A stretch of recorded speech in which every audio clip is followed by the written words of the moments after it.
Hi, welcome to this Creating a Family video on domestic independent adoptions.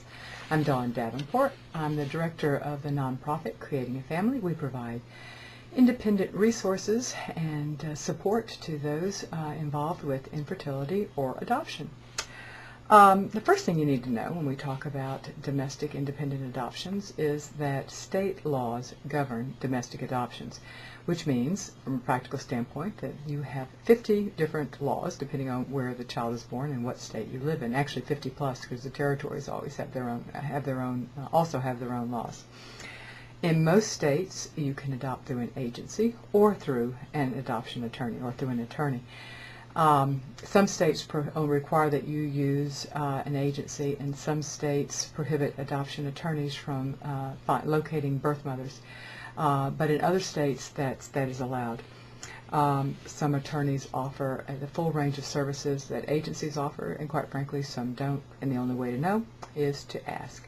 The services that you need to consider are not only the services to the adoptive parent, but also the services to the prospective birth mother. And the two services that I'm most concerned that birth mothers receive is psychological counseling to help them during this time of making probably the largest decision, the biggest decision in their life, as well as independent legal counsel. The best way to find an adoption attorney is, at the creatingafamily.com site, we give you the top 10 tips, or top 10 questions rather, to ask before you select an adoption attorney. But the thing that I want you to first think about is to find an attorney where their primary area of practice is adoption law. And the best place to find that is at the American Academy of Adoption Attorney website, and that is adoptionattorney.org. The question is whether you should hire an attorney in your state or in the state where the baby is going to be born. You will need to comply with the laws of both states, but when you're first starting out, you probably have not located a birth mother, so you probably don't know where the baby is going to be born. So your best bet might be to hire an attorney in the state where you live. Now, that's not written in stone. If you have a good recommendation of attorney that is in another state, or you've heard of an attorney that has had good success, and you want to use them, then you certainly can. The only disadvantage is perhaps cost, because that attorney may well have to consult with an attorney in your state as well as the state where the baby is born to make sure you're in compliance with those laws. But it can be done, and it's done all the time. Now, a question that most people, the first question that most people ask is, how fast are independent adoptions? And that's difficult to say. The range that's usually given is 12 to 18 months, but that's just a range. The time is dependent on 4 factors. First, how proactive you are. And by proactive, I mean what you do to help locate a birth mother. Even if you hire an attorney who is capable or allowed to locate a birth mother for you, it's almost always faster if you are doing things. What I tell people to do is the following. First, let everyone you know that you are trying to adopt. Send out this notice to your Christmas list. Ask your family and close friends to let everyone they know that you're trying to adopt. Talk to ministers, talk to guidance counselors at local high schools and even not so local high schools. Talk to midwives, nurses. Let your hairdresser know. Let people know. Make up a business card with contact information about you and hand it out. Let people know that you're looking to find a child to adopt. Also, don't forget the social networking sites. Facebook, MySpace, and Twitter can be very useful. Another site, a paid-for site, a commercial site, is parentprofiles.com. That also can be useful. And don't forget newspapers. Cast your net around into the nearby towns and communities. And don't forget, overlook the free or the inexpensive newspapers. The movie Juno has made Penny Pincher famous for that, but there are others as well that you can place ads in. Now, that's the first one. That's the first thing, is how proactive. Another thing that influences how fast is what risk factors you feel that you can accept as far as risk factors for the child.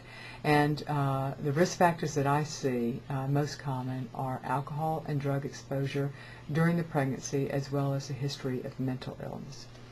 Another thing that affects how fast an independent adoption is what race you feel that you're looking for in the child you want to adopt. The reality is it's almost always faster to adopt a full African American child than to adopt a Caucasian child. Some people, I hear two things as far as biracial, black, white. Some people are telling me it's still faster. Others are telling me that it's not much shorter now than a Caucasian infant. The next thing that influences, wait, before I do that, let me also say that don't automatically accept a child with risk factors that you don't think you can handle, or a child of a race that you are uncomfortable parenting, just because it's faster.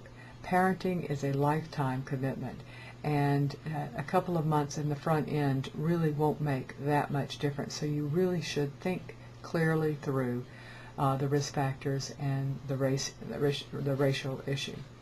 Another factor that influences how fast independent adoption is what type of profile you present, and whether it's the profile that is more commonly selected by the typical birth mother. And I'll cut through all that verbiage and say what really matters is if you are an older parent, a single parent, a gay parent, a parent that is less healthy than the usual, or anything else that makes you stand out from the norm, could influence a birth mother selecting you, and well might. So what I tell people who are either older or single or gay and want to adopt is that you probably will have a longer wait. And for that reason, you may want to educate yourself on some of the risk factors we've mentioned. You may want to educate yourself on what it means to become a transracial family through adoption. Don't just accept it without thought, but it is something that you might want to get educated on. We provide a lot of resources at creatingafamily.com on both of these, as well as we've done a number of Creating a Family radio shows on those topics as well. And now to the $64 million question, cost. How much does it cost to adopt independently? Well, the truth is it's very hard to predict. The total cost, the ranges that I've seen are anywhere from $10,000 to $40,000 plus.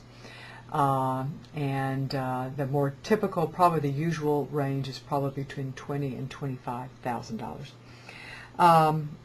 The other thing I want you to pay attention to is, when we talk about cost, is how much money is required up front, because that will affect how proactive you can be, how wide you can throw your net. You may not be able to hire more than an agency and an attorney, which, by the way, is not a bad idea, or hire 2 attorneys. If you can afford it, that's not a bad idea. You are optimizing your possibilities. However, if you're required to pay a lot of money up front, that may not be possible.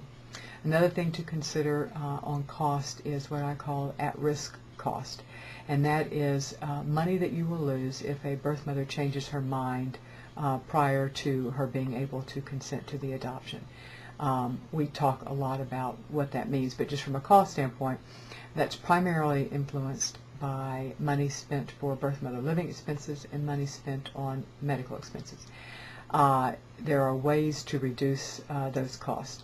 To get information on ways to reduce those costs, as well as information on anything else that I've talked about today, you might want to listen to the September 16th, 2009 Creating a Family radio show. It's a 1-hour show that we did on independent adoptions, and we went into, as you would imagine, much greater depth than I'm going into now. You can also look at the independent adoption page on creatingafamily.com, where we give the top 10 tips for independent adoptions, as well as the 10 questions to ask before you hire an attorney. And if after all that you still have questions and you would like to talk with me personally and get my advice and information, I would love to talk with you, and you can get information on that at the consulting page of creatingafamily.com. Thanks for joining us today.